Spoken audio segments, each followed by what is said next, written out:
Tonya from Tonya's Bakeshop, and today we're going to be going over a long band pull-through.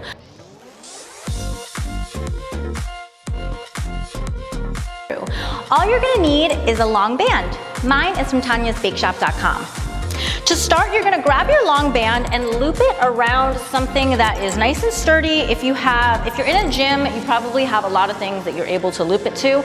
If you're at home, think of something like your bed frame or a door post or something that is super, super sturdy, because you don't want to be doing any movements if the band is not on something that's super secure.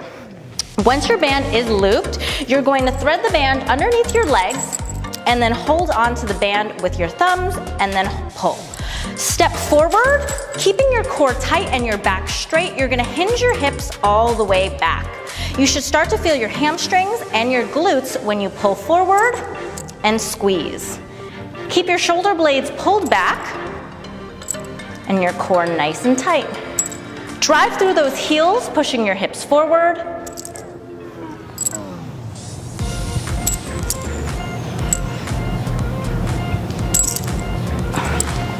And there you have it, guys. That is a long band pull through. Thank you guys so much for continuing to watch my videos. If you found this video helpful, please hit that thumbs up. And if you're not already subscribed, please, please, please click that subscribe button. Thank you guys again so much for continuing to support me. Have a great day.